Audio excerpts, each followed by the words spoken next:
Bonjour et bienvenue dans votre nouvelle vidéo. Aujourd'hui, j'ai envie de vous dire, écoutez pour comprendre plutôt qu'écouter pour répondre.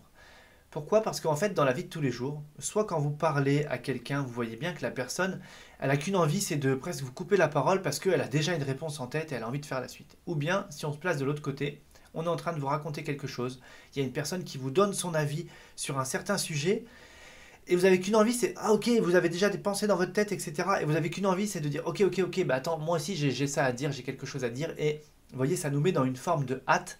Et en fait, c'est presque qu'on va couper la parole à l'autre. Et franchement, si vous êtes attentive et attentif dans les discussions, regardez comme ça, il va bon train et comme les personnes se coupent la parole.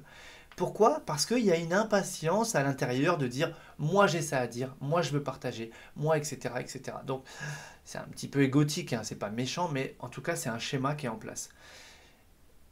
Et faites le travail de vous dire ok, je ne parle pas tant que la personne ne s'est pas arrêtée de parler et je ne lui couperai pas la parole et je parlerai quand ce sera mon tour, mais vraiment mon tour. Je ne vais pas faire semblant d'attendre qu'il y ait un petit blanc de 2 secondes et de m'engouffrer dans cette brèche. Non, je vais attendre que la personne ait terminé entre guillemets son petit exposé. Et après, je vais prendre la parole.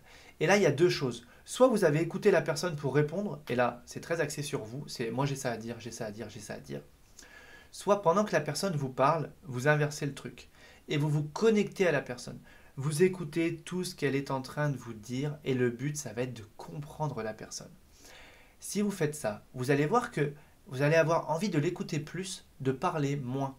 Alors que si vous écoutez pour répondre, vous allez avoir envie d'écouter moins pour parler plus. Donc, écouter pour comprendre l'autre, ça veut dire que je me mets dans une posture où, ok, j'écoute, j'analyse, je décortique un peu mentalement ce qui est en train de se dire, j'essaye d'en saisir les tenants, les aboutissants, vraiment le fond. Et une fois que ça sera à moi de parler, eh bien, je vais débattre de ça.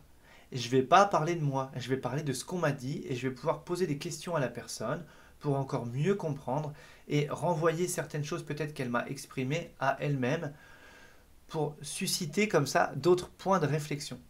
Donc, on pourrait dire tout simplement, en synthèse, n'écoutez pas pour répondre, mais écoutez pour comprendre. Vous allez voir la différence que ça fait.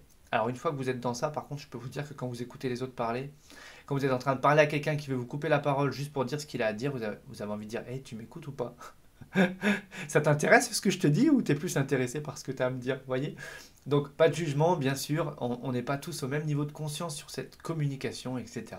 Mais voilà, moi je vous partage cette clé, utilisez-la, faites-en bon usage.